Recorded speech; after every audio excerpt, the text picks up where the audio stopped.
Alrighty, guys, we got my boy Zach Jones in the house. How you doing, brother? It's good. Glad to be here. Been excited. I've heard about these and I've listened to a couple, so I'm excited to be on one. Yeah, finally. you did your homework, bro. Last time you were just like, I need to prepare, and I was like, bro, just come on. Yeah, at that point, I wasn't super confident in the previous job I had, but I left that job and I'm starting a new one, and then I'm also bartending on the weekend, so I feel like I have more to talk about. Yeah, I'm excited to talk about bartending and everything like that. What job were you at before?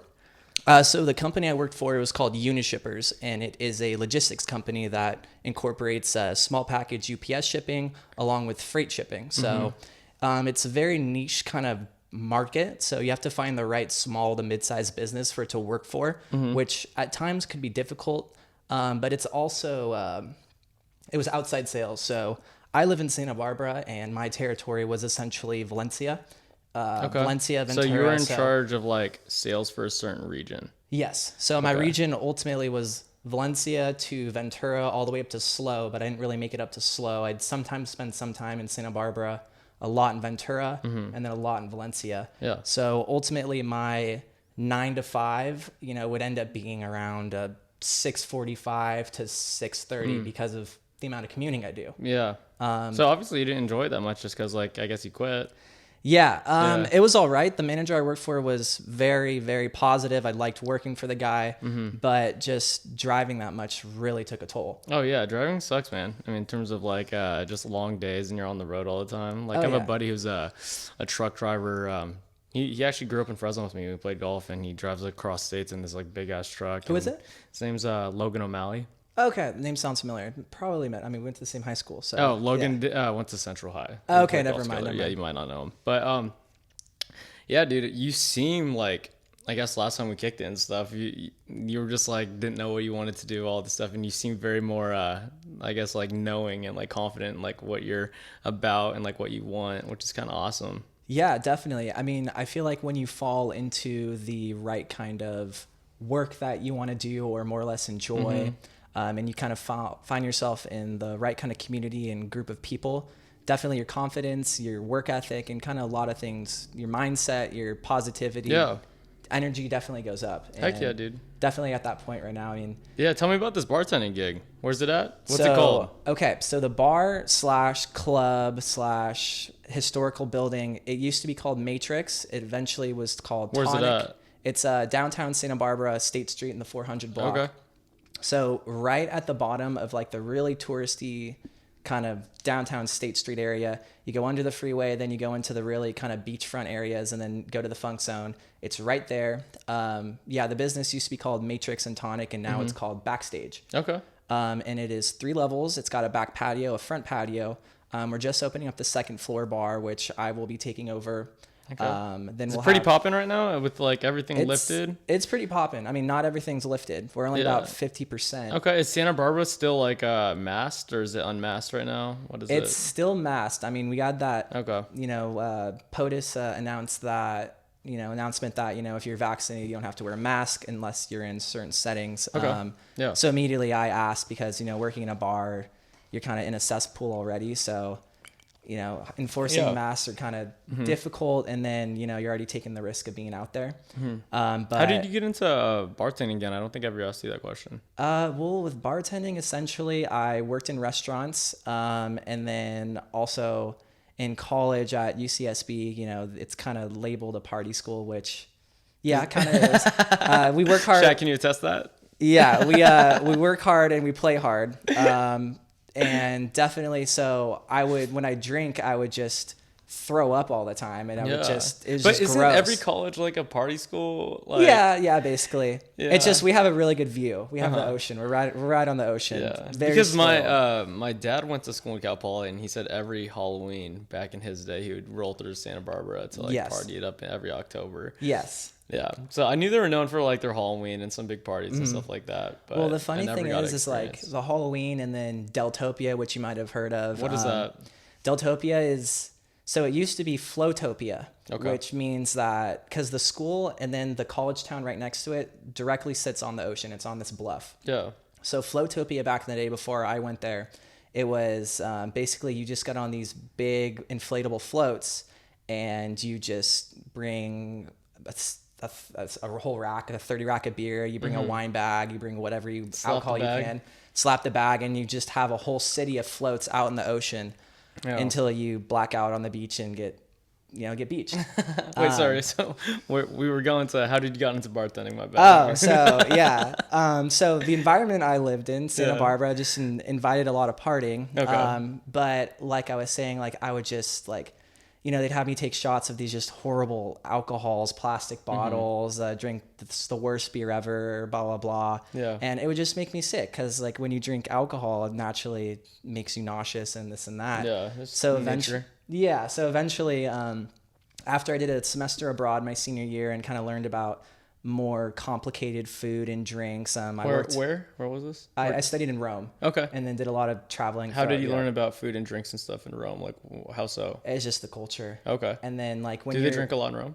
Yeah, I mean, just in Europe, you can walk everywhere and just kind of drinking, and then the romantic life, sitting out and drinking a glass of wine along with a meal, and you have cigarette trays on your table and everyone's just chain smoking, enjoying the life, you naturally, because you don't have to drive anywhere. Yeah. You just are trashed on the street all day. Sure. Not Yeah. trash, but I mean, Americans, yes, but just the normal European, no, they got a little buzz on. Sure. So after you went to Rome and you learned about the culture, you were like, Yeah, I got more into wine and more into that, and I got a job as a busser at a really fancy resort in Santa Barbara, which Santa Barbara, if you want to kind of get by initially, you kind of can work as a busser, a server, a bartender, and there's pretty good money to be made there. yeah, it's funny because like we all grew up in like Fresno, and Great food in Fresno, though. yeah, not bad. I'll give Fresno. Honestly, we got some good decent good restaurants. produce, good restaurants, and it's affordable. Yeah, so. like there's a ton of restaurants out here, nice restaurants that I always see on their menu. Fresno Chili's, Fresno. I was like, okay, Fresno repping, we repping.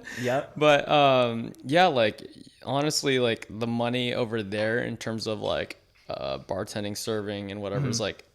It's okay. Yeah. But like there's bussers out here who make just as much as like servers and bartenders in Fresno, like There's definitely less of a tipping culture out in Fresno. yeah. So yeah. like once I graduated college, I was a busser at that fancy restaurant for like the following summer, and that still wasn't really enough to kind of get by too much. Yeah. So I moved back to Fresno and got like a full-time serving job at a really awesome restaurant. Met a lot of really cool people there and really got good at kind of learning products and selling things. Yeah.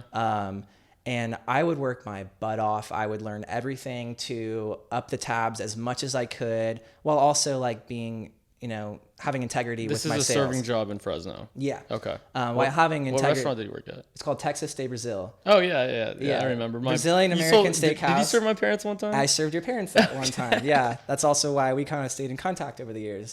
I was like, dude, this is like, you look familiar. He's like, oh, I have a son, Nate Biltz. And I was like, I know that guy. So That's so funny. I think I even like sent you a selfie or something too.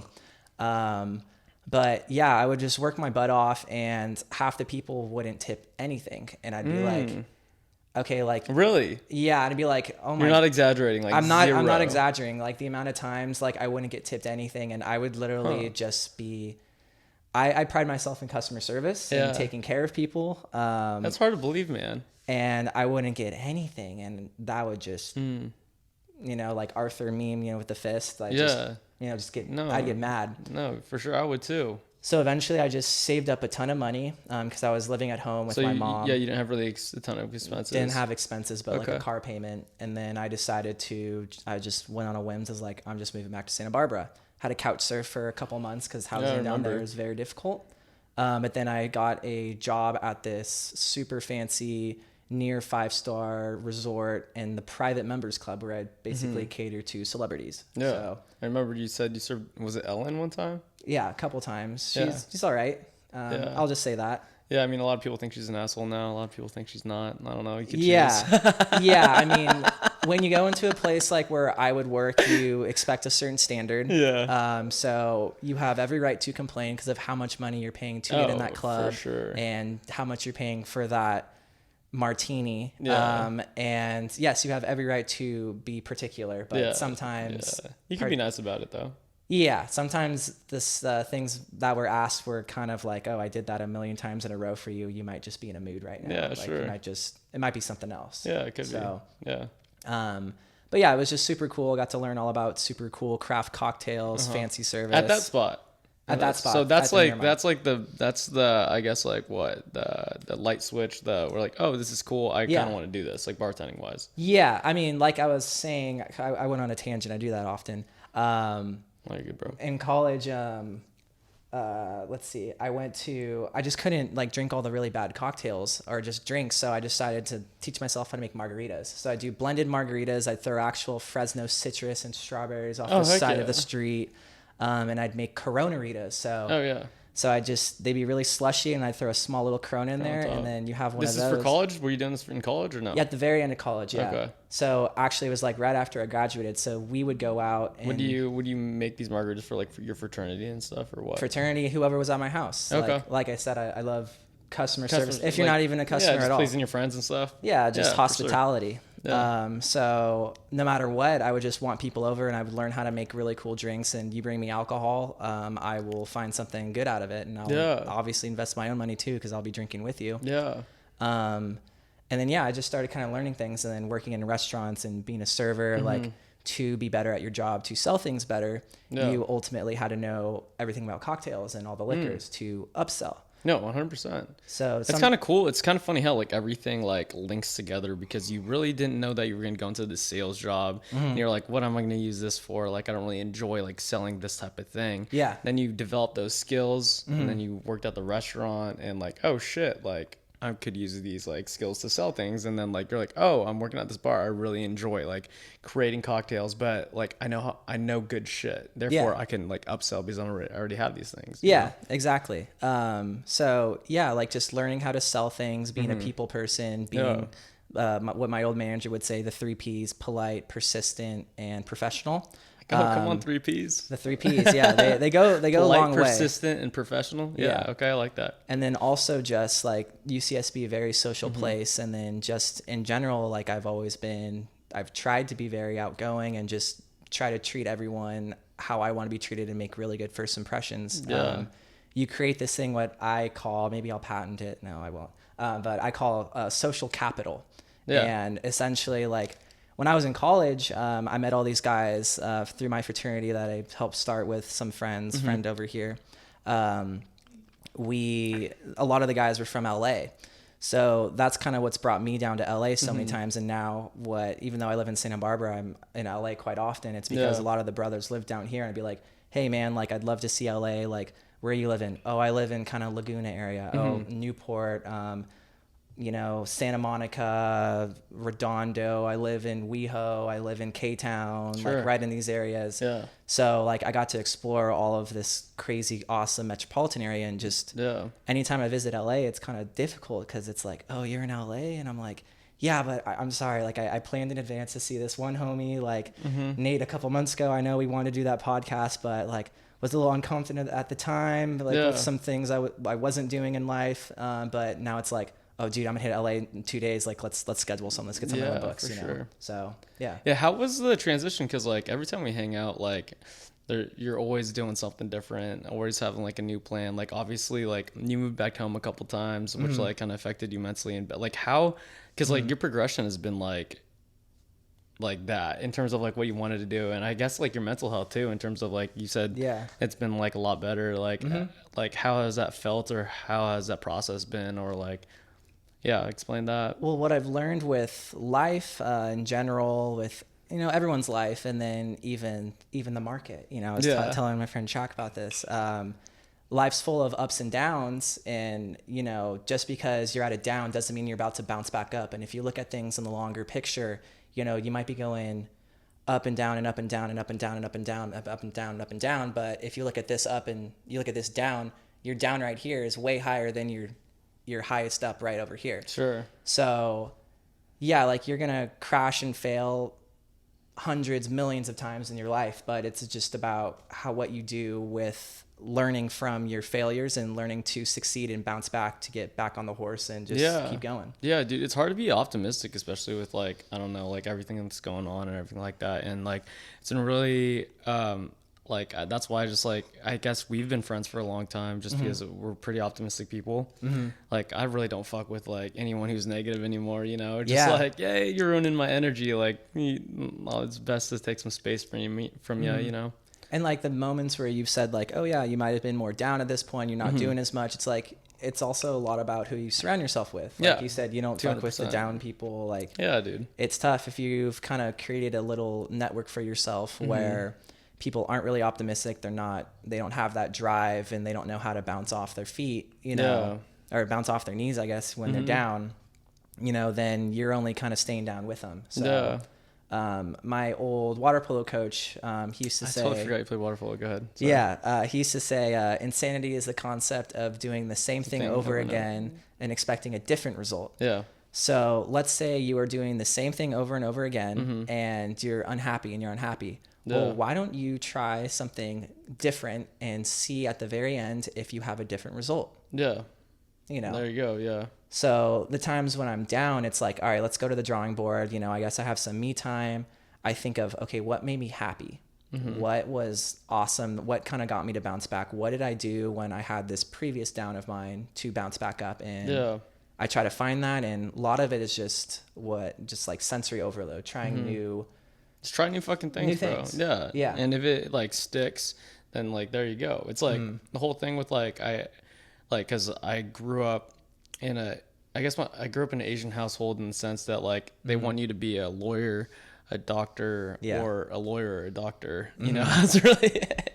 And like after like college, I graduated sociology major. You graduate sociology too, right? Yeah. It's like, oh, what are you gonna do with that bullshit, and all that stuff. And like I just wanted to do things like I enjoyed doing, right? So like I guess my whole philosophy on life, people could agree with it or not, it's like you just keep trying things, throwing stuff at like a dartboard, and one thing is going to eventually hit that bullseye one time. And then if you enjoy it, like just run with it, you know?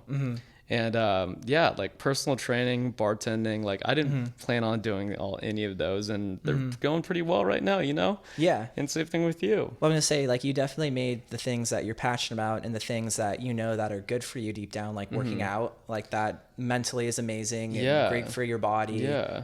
You made that a business. Like that's genius. Yeah. Bartending and then your own bitters company, like those were just interests of yours that they were so interesting that you kept reading up on it and you kept experimenting and then you knew how to market and capitalize on it, and boom, now like a little side hustle now is preventing you from bartending again, you know? So, I think the limoncello thing's a good idea too. Yeah. So can you explain what limoncello is? So limoncello, actually, when I was in Italy, I didn't actually have it at all. Because is limoncello an Italian liqueur, right? Yes. So is it liqueur? It's a liqueur. Yes, liqueur.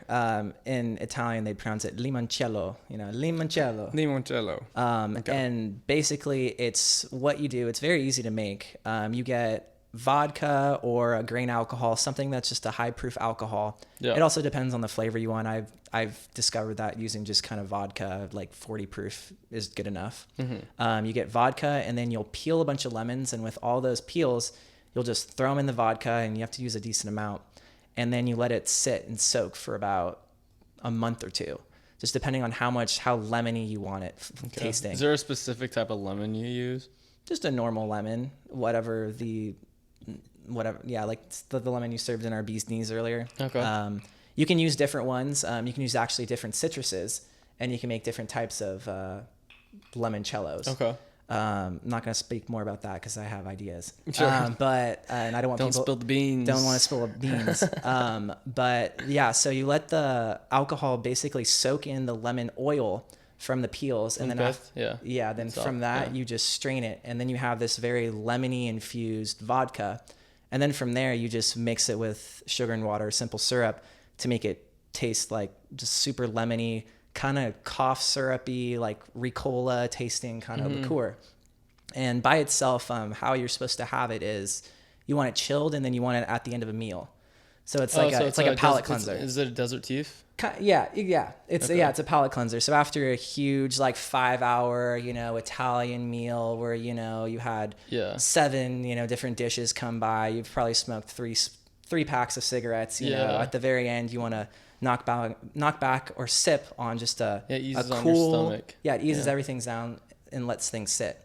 Or what you can do is you can use it as an aperitif. An aperitif is like, if you've heard of tapas or it's like an appetizer drink. So like when you have, so there's basically two types of like, there's like, if you think about an appetizer and a dessert, an aperitif is like basically like a cocktail or a drink that allows you to get ready for your meal, and then a dessertif is like a cocktail or drink that allows you to digest and like let basically all the food and stuff like settle. Exactly. Correct? Yeah. He explained it very well. Sure. Way better than I could have.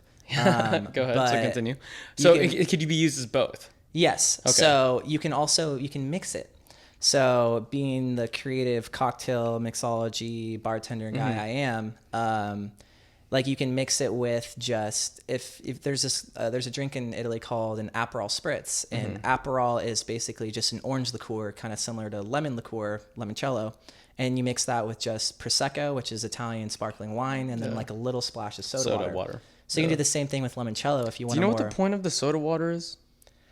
Just to water it down a little bit, so it's not purely alcoholic, but it's like you do the soda water based off of preference, basically. Okay, that's I do it all the time just because like I know that's the recipe, but I'm just like, why are you putting soda water in this bitch? It waters it down and keeps it a little extra bubbly. Yeah. It's probably just some traditional thing, like probably what they did in Italy for hundreds of years. So. I don't know. How did you educate yourself on cocktails and like making limoncello and stuff like that? Did you just Google it, or do you read some books? A lot of Google. The people that I worked with in the club, the 5-star Montecito club that I worked at, with the celebrities, the bartenders were very, very, very smart, incredible mixologists, and I was actually just a server. But there were times where it was just slow and they wouldn't schedule a bartender and they needed drinks being made, and me always thinking, in advance, I was like, I want to be a bartender. I want to get better pay. I want to learn everything in the hotel. I want to be as useful as I can because I hate sitting around and doing nothing. I like to be the best version of myself possible. Yeah. I would hop behind the bar, I'd look at the recipes. I'd ask all the bartenders how to make things. And then eventually, like after me just reading about books, following multiple Instagrams that have cocktails on it, looking at the subreddit cocktails, this and that, just constantly getting ideas. Yeah. Going out drinking myself and going to other like cool cocktail bars and just tasting and asking, just schmoozing, just talking to people. Yeah. I just learned a lot. And then eventually I was promoted to bartender and would do some bartending. I even helped out at some other spot, but then the pandemic happened and I was laid off and did construction for a while until I got that sales job. Yeah. So, heck yeah, dude.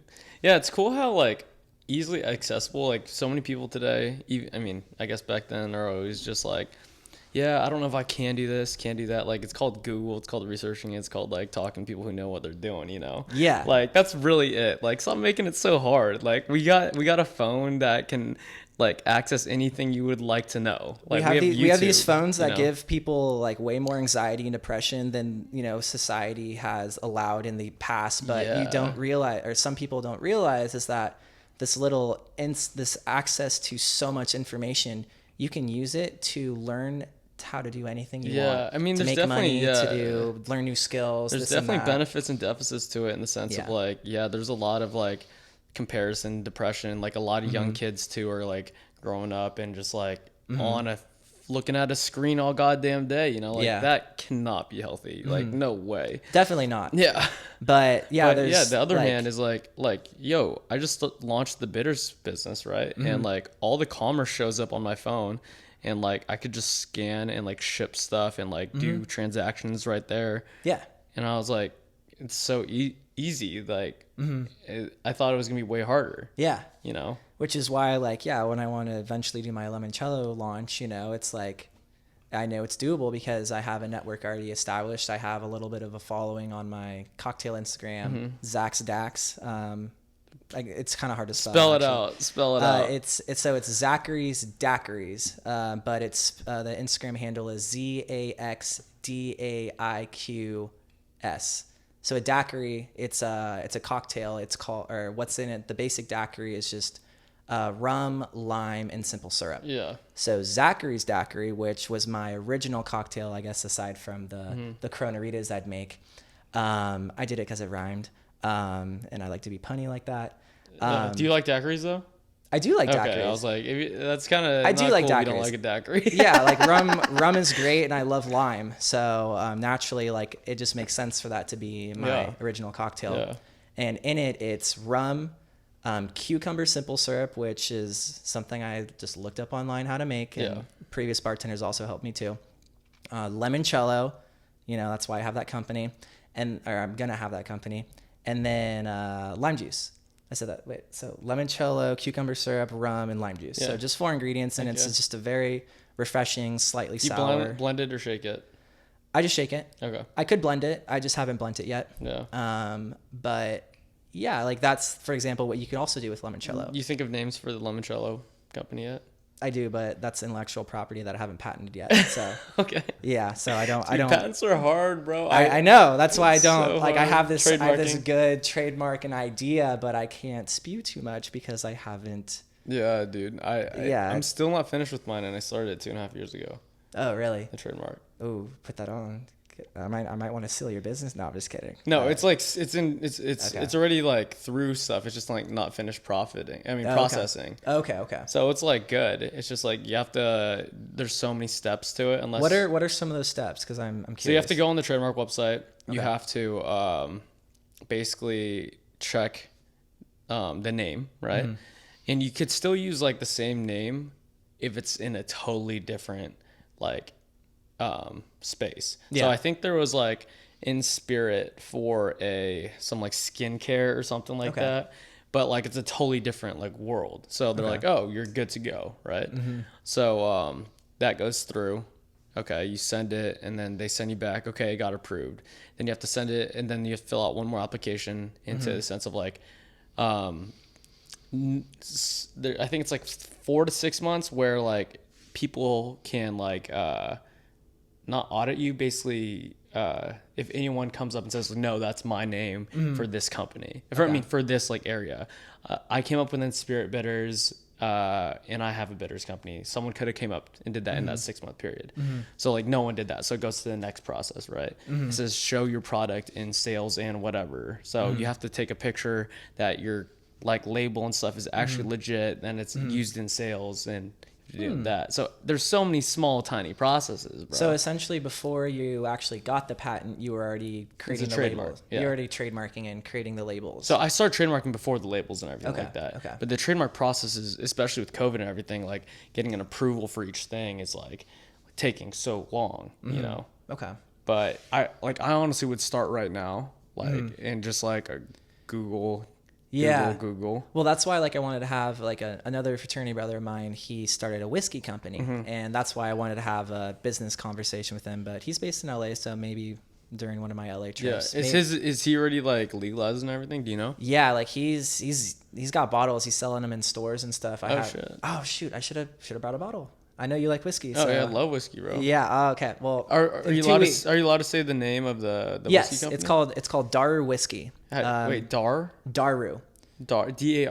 Yes. Daru. Yeah. Okay. So he's an Indian dude, and it's like one of I don't know exactly the name of it, but it's like Indian flavors and like a Canadian blended whiskey. And so it's a Canadian whiskey. Canadian blend. And I think it's like distributed out of Scottsdale. Okay. So like on the back, it has a little diagram and kind of talking about like their history, their kind of culture. Super cool. I've never heard of that. That's super cool. Like I don't know if I've heard of have you heard of an Indian whiskey before? No, that's why. Yeah, exactly. I've never so heard cool. Of it. Yeah. So that's cool. There's probably a market for that. Yeah, exactly. And I've just been busy. I guess when I'm back tomorrow or whenever I'm back, because I have 3 weeks before my new sales job I start, on a little sabbatical right now. I told them I'd make a whiskey sour, and then I'd put I was just going to make the whiskey sour, and then when you make a whiskey sour, you can make kind of designs with the bitters when you drop them in. So I was going to make like a Sigma Chi logo from our old fraternity. So heck yeah. See how well that worked out, and I'd send him a photo and be like, yeah, I got you, bro. Like, that's awesome. So he was in your fraternity too? Yeah, he was in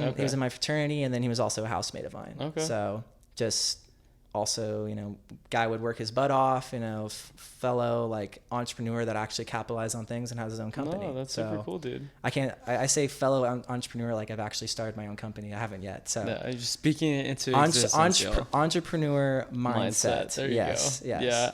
I don't know. I got a pet peeve about that because like there's a lot of people who just say they're an entrepreneur out there, but then they're like not. Yeah. Uh, A true entrepreneur Yeah. actually capitalizes on the ideas yeah, they they have. actually do it. Yeah. And so like, I mean, I don't know if it's, yeah. So I just like, if you say something, do it. That's really it. Yeah. Like that's You all can it- you can know? talk the talk, but as long as you got to walk the walk if you're talking the talk. Sure. you Yeah, know? for sure. So- Do you think you're going to stay in Santa Barbara for a minute?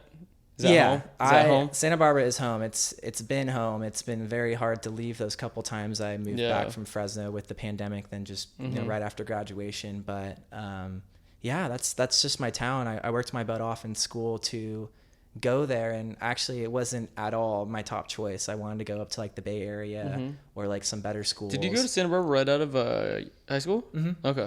Yeah, so basically UCSB. They Me and Zach offered- met in high school, by the way, so we've known each other for a minute. Yeah, we had leadership together and also good mutual friends too. And Yeah. just over time with similar interests, we'd kind of just talk and Yeah. hang out every once and then. But yeah, Santa Barbara was not at all my top school. I didn't want to go to SoCal. If you even consider Santa Barbara SoCal, it's more of like South Central Coast. That's SoCal. Yeah, which it's SoCal if you're from Fresno. Yeah, you're from Fresno. So I didn't even want to go there. Like I knew it was a cool school. We had Yeah. guys that, you know, swam there from like my team. Yeah. And the water polo guys go there. My older brother did like a water polo camp there, so I visited. And Do you miss swimming at all? Or water polo? I miss water polo. I love the sport. Uh-huh. It's a fun game. I missed like the shape I was in with swimming. Yeah. And just the routine of it, but also I hate the routine of it. Yeah. You know? What did you learn or what did you take most out of water polo? Like what life lessons did water polo teach you? The whole insanity thing I was talking about. And literally just pushing yourself, and your mind and body may say you're tired, or the difference between your mind saying you're tired and like saying you can't do it, and then what your body can do. Explain. So what we would do is before we would start every season for water polo, we would have hell weeks, Okay. which is 2 weeks of just grinding. Like we would do 9-10 hours of practice a day. In these hell weeks, are they just swimming or what? It was swimming, water polo, cross training, running, lifting, everything. You'd run too? Oh yeah, Okay. we'd run from Buchanan to Clovis West one day, Oh shit. which is like 2-3 miles. It's not Yeah. that. It's not that bad. Yeah. Yeah, that was during the 12-hour day. So we would start. That was like the second week, and we do a 12-hour day where we start practice at 6 a.m. and then end at 6 p.m. Yeah. So you start in the morning, and you do like a 2-hour swim practice, which just hardcore swim. Like you kind of warm up, and just it would be hard, and then you maybe take like a 30-minute break, and then you do some like out of the water, like we call it dry land, just like kind of like body weight exercises, calisthenics, some weightlifting here and there. Then you take a little nap, like a little break. And then what we do is we drive over to like Buchanan, our rival high school, where they had stadiums. And you run those. And you just run stadiums, you do certain relays, like all this kind of hardcore like military training, because a lot of our Like hell week in military.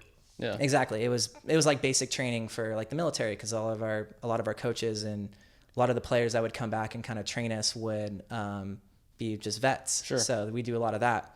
And then like you do like all these relays at our rival high school where they had the stadium. And then the challenge was to run from the rival high school to our high school, Clovis West, which was like, I don't remember, like I don't want to exaggerate and say it was 3 miles. It was probably more around 1.5, 2. Yeah, it's 2. I think it's around 2. Probably around 2. And we'd run back. And then after that, like we had the whole team mindset. So if you're the fastest one and you're just killing everyone, you would have to run backwards, and you're only as strong as your weakest link. So you would have to go at the pace of the person who's really, really out of shape, and you would have to push them and keep going. And you'd be running in circles around them when you're in way better shape than them. Yeah. But it builds team morale, and it's good. It's Yeah. good to not leave one person behind and to So you motivate learned them. some like, I guess the insanity thing. You learned the mind body, and then you learned about like a lot of teamwork and stuff like that. Yeah. So Awesome, like bro. the rest of that day, it was like, then you'd go to some class, you'd have a kind of a class where you kind of have a lunch, and then you do like kind of more team building, like kind of relays and stuff. And then you'd have the afternoon swim practice, which be like 2-3 hours, where like your coach would say, okay, we need you to do 10 200s. A 200 is like 8 laps. 10 200s on your fastest interval, which just means like you have to do it on a time frame, which is your fastest one that you can do it for 10 minutes. So like mine was like, because I got pretty quick at swimming. I don't know, it was like 220. I don't remember actually, and I don't want to say 220 and sound like I'm slow because I was actually pretty fast. Yeah, Dude, bro, at this interview, swimming's hard, man. it's so hardcore. Like a lot of people, especially I guess swimming and golf might be similar in high school in the sense of like people are like, like, oh, you're cool, you do swimming, bro. Oh yeah, you swim and you do play golf, you bro. know. Like, and golfing and swimming are hard sports, man. Like Totally like different in terms of different difficulty. beasts. Yeah. Like golf, it's like It's just more technical, very mind game, a lot of patience. Yeah. Swimming like that in its own sense, but you're just literally you're just burning calories but constantly. also like swimming is like very technical too, though. Oh yeah, like stroke wise. because if you have the wrong stroke and then you're doing that for, you know, you're swimming the mile and you have the wrong technique down, you can tire yourself out and you can go 5 minutes slower than what you actually can go. The second you actually perfect your technique and you're not swimming with your hands open like an idiot. You have them closed in cups, and then you're actually grabbing the water like this and not just like straight arming it like a little dog. You can go 10 minutes faster over time because you shave off. You can shave off even minutes per 100. You can tell about that too when we go surfing, like paddling wise, because you're not kicking, you can't kick. Yeah. So you have to have a really good form in terms of paddling. My coaches would make fun of me because they'd just say I drag my legs when I'd swim, because I was very like I just pull all the time, and eventually after a lot of working on technique, I actually started kicking when I swam. Yeah. But when I started surfing, I was like, oh, I can do this because like all I ever did was paddle. All day. So what do you? How often do you surf now? I try. Well, now that I'm about to get a remote job and not an outside sales job, I hope to go at least like 3 times a week. Okay. Usually I go almost every weekend, depending if it's windy or not. What do you love most about surfing? Just being out in the water, and then it's also kind of scary too, because like it's so scary sometimes because there's little creatures out there. And, I'll be high sometimes because like have you smoked before and went surfing? Definitely. Oh, well, duh. And I bring beer out there. Yeah. I'll be sitting on board, I'll looking in the water, you can't really see anything because it's dark. I'm just like, what's down there? Yeah. You know? I've totally seen sharks, like not like ones that would, you know, bite at me, but around UCSB, if you go kind of around a certain time of year, there's a bunch of leopard sharks, which are little bottom feeders. Their mouths are like on the bottom of them. UCSB has this little reef kind of aquarium thing where like they can pick them up out of the tank, and then you get to pet them, and you're like, oh, it's a cute little shark. But they're not really cute when like you're out there and like you feel something kind of hitting your feet. You're like, I hope that's just seaweed. I hope that. And then like you start paddling in and you're walking by and you see like these packs of sharks that are this big that are harmless, but I'm just like, I'm with my board, I'm like, you know, even dolphins out. Bro, like dolphins can dolphins are gnarly, bro. They'll like bump into you, and I'm like, yo, fuck off. Have you gone that close to them? Yeah, dude. I caught this wave one time, and the reason why I love probably the only reason why I'll continue surfing for the rest of my life, I was because you live on the coast. Not just that, but like, so I think I was in San Diego. I forgot the beach where it was. It was Sunset, and it was just Sunset Cliffs. No, it was just the sunset going down. Oh, okay. Yeah, and it was me, one of my best friends from college, and his friend, and it was just us 3 out in the water. Sunset's going down, see like the horizon going, and then like I catch this wave, and next thing you know, these dolphins are surfing the wave with me. There's like 10 of them, bro. I've never done that. They're just so going like with me. And like they're jumping out of the wave, into the wave, out of the wave, into the wave. And I'm surfing this wave, and I see them all right next to me. I'm like, wow, this is surreal, bro. Yeah. Like, it was the coolest thing ever.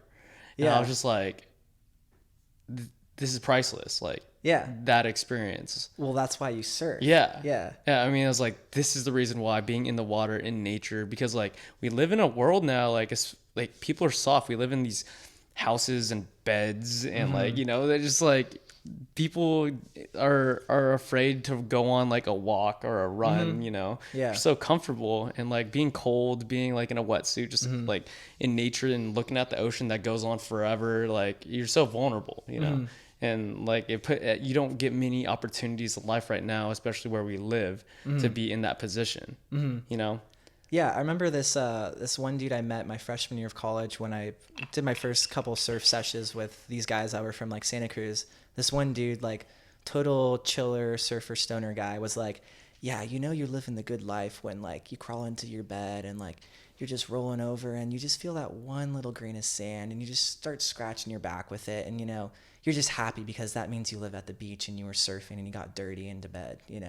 And I was like, I don't really like going to sleep. Yeah. Gross, but I kind of get it. And then like, you know, years later when like I actually am surfing more often and I do feel that those couple grains of sand in my bed, I'm like, yeah, you know what? I've been surfing. I've been living a good life. Yeah, you know? dude. So It's the it took me a small while to things. understand it, but Yeah. it was just really funny when I heard it. It's So. the small things. I was looking at, I forgot what statistic, but it was like most people, like millionaires and above, like I think I could be wrong, don't quote me on this. I think the statistic was like 65 to 70% of them are like unhappy. Mm-hmm.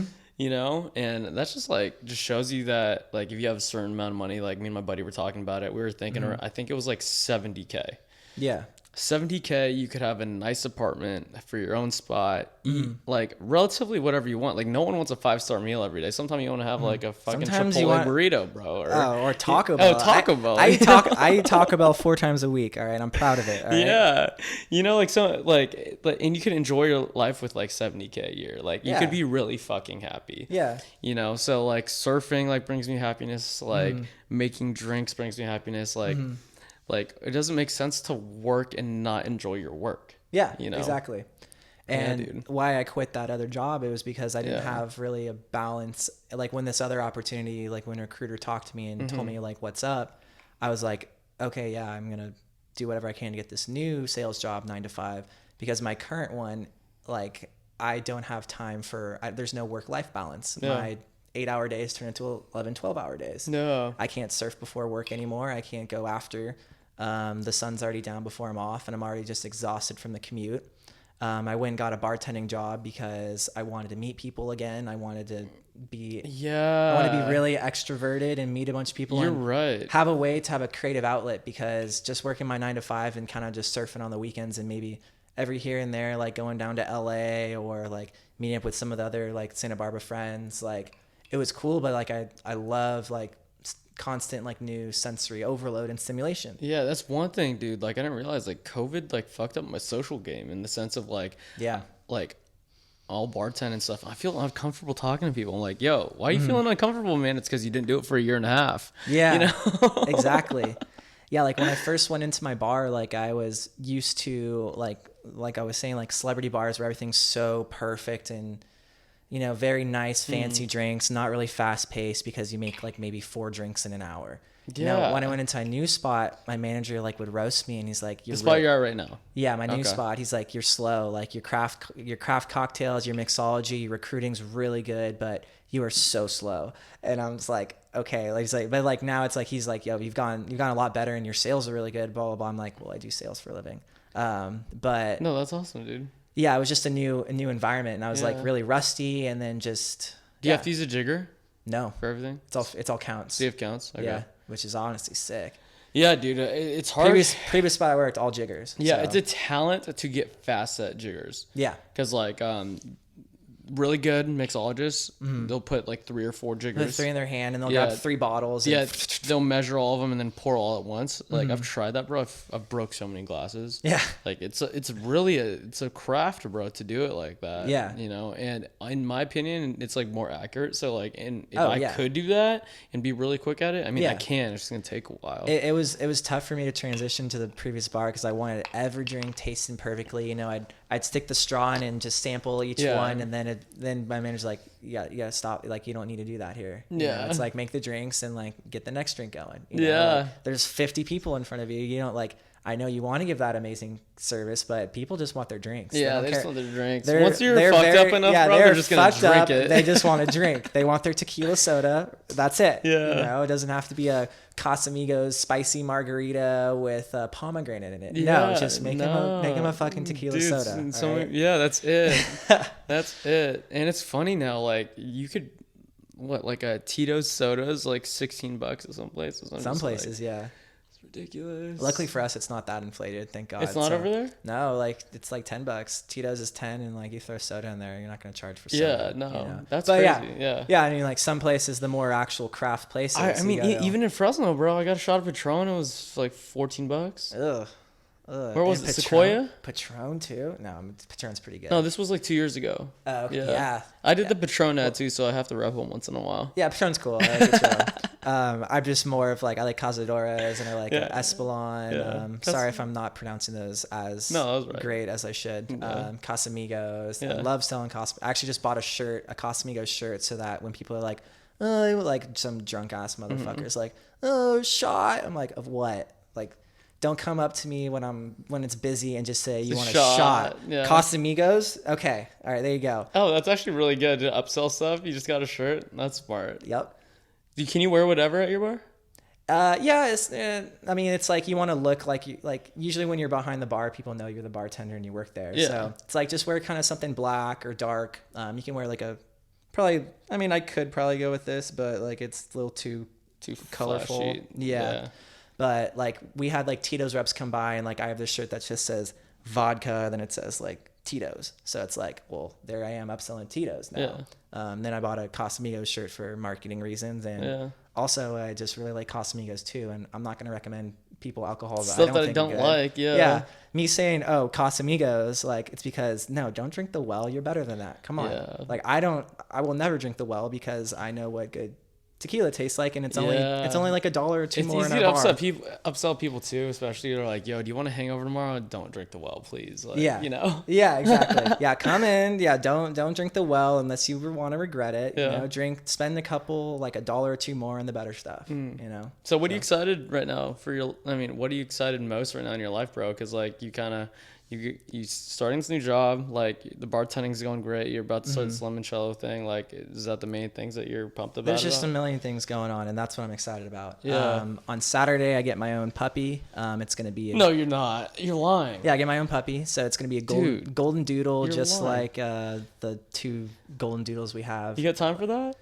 Yeah, because I'm doing a work from home job. Oh, you're right. So yeah, so the new job I'm working for, it's called Paychecks, the sales job. It's like an HR payroll software, and it's remote. So I'll be able to raise a dog on my own. And puppy's a lot, man. I know, but I was like, you know what, I can have some emotional attachment to something for like a long time. So might as well get like a nice fluffy dog.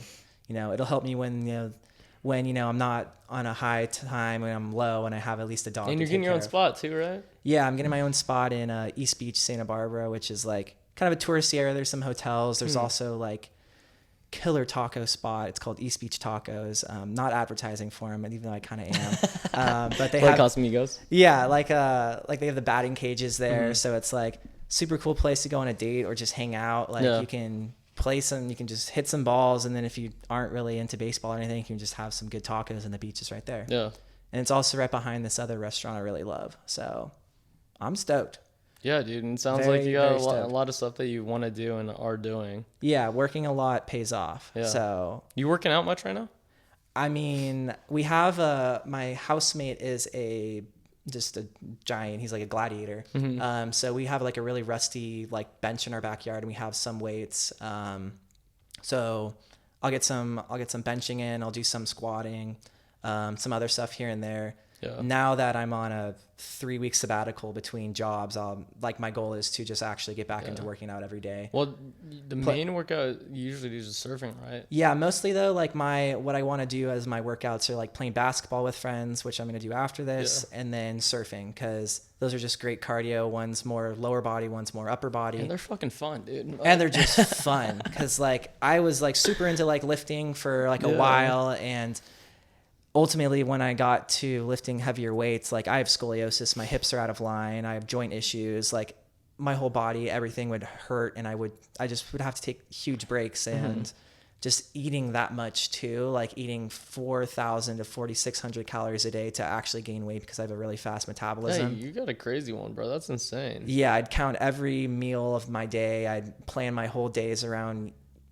meal prepping and this and that. I was like, you know what, this isn't like, for how much weight and mass I'm gaining, it's really not worth it. Because I was like, you know what, I'll work and then I'll do other like cardio type things, which I love more. Like, I guess surfing and no, for sure, basketball. dude. Especially with like clients who like don't love working out. Like I tell them like, hey, like find an activity that's fun and do it. Like if it's tennis, if it's basketball, if it's swimming, if it's like a riding bikes with your kids or like whatever, like do that.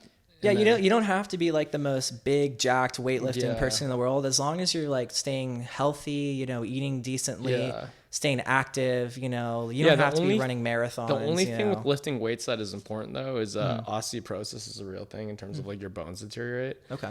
And as you grow older, like lifting weights and having like weight bearing things is good to keep your bone density high.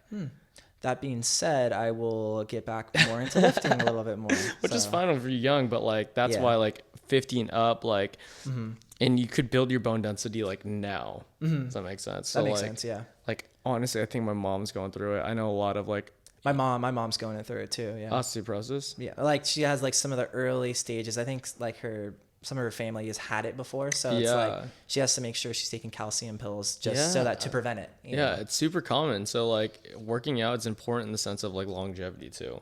Yeah. So just like And like I do try to, like when I do my body weight workouts, I do try to incorporate some weights in there. Like I have a little balance board that like helps with like surfing and stuff, and then I'll start doing squats on it with weights, and then like do like squats and presses and kind stuff. Kind of like an endo board, like similar? Kind of what you have, except you can kind of flip it both ways.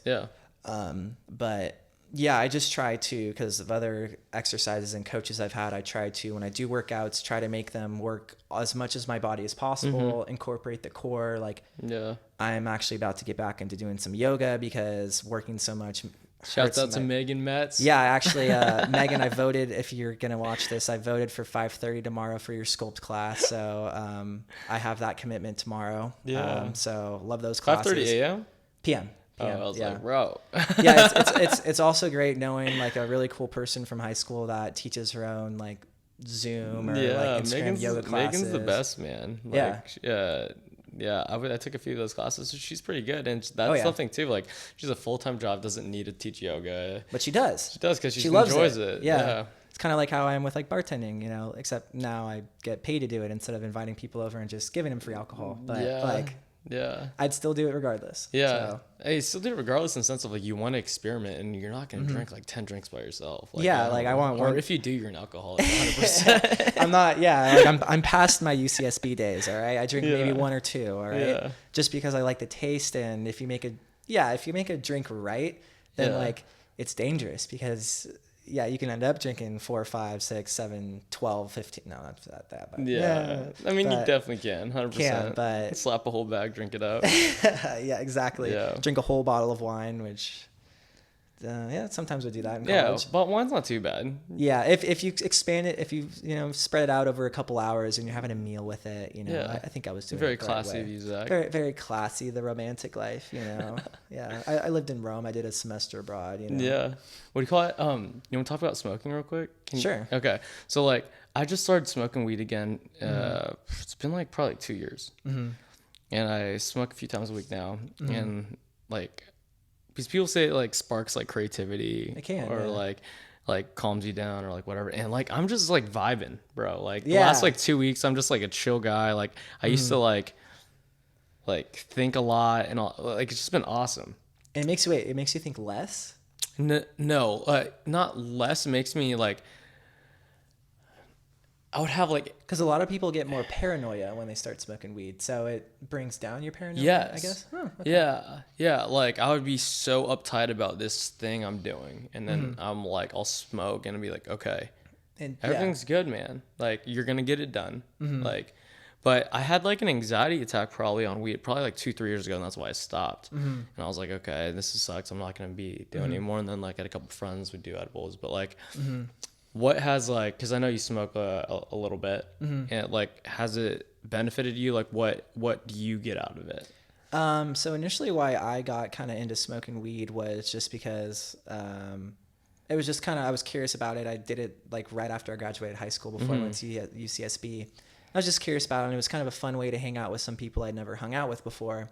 And also, like, I've always had insomnia. I've always had issues sleeping. Really? Yeah, I've never been able to sleep. Why do you think that is?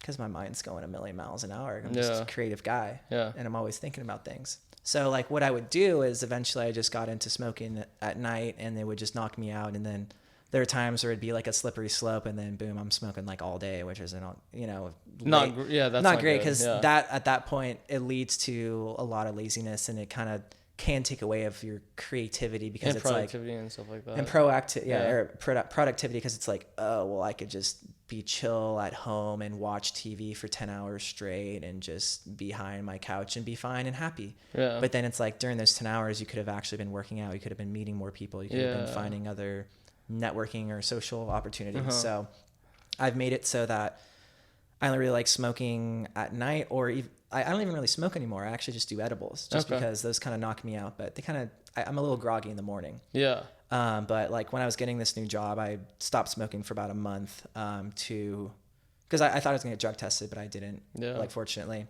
So now I'm just back to kind of doing some edibles at night. And I like that better because, in some social settings, definitely like smoking some weed. Yeah. But ultimately I like I was telling you, like I got a million things going on right now, and if I'm just smoking all day, then I'm not going to do all those things that I want to do. Yeah, I was just curious because like weed affects people differently and stuff like that, and lately it's been benefiting me pretty well. And also with all the pain I have, like the back pain, the foot pain, I get really bad migraines, and like the only way to kind of get rid of that is if I just get kind of really high, and then I drink some coffee, and then boom, my migraine goes away. It's insane. Oh, really? Yeah. Weed and coffee, guys. Weed and coffee for migraines. Weed and coffee for migraines. Medicine. That's the recipe. Honestly is. Yeah. But I just try to keep it to be at night, or if it's like I know this is just going to be a dedicated lazy day, and I need rest, like, because I've been grinding 14 days straight. I need rest. I'm just gonna get high and relax in bed. Heck yeah, dude. So. All right, I think that's pretty solid.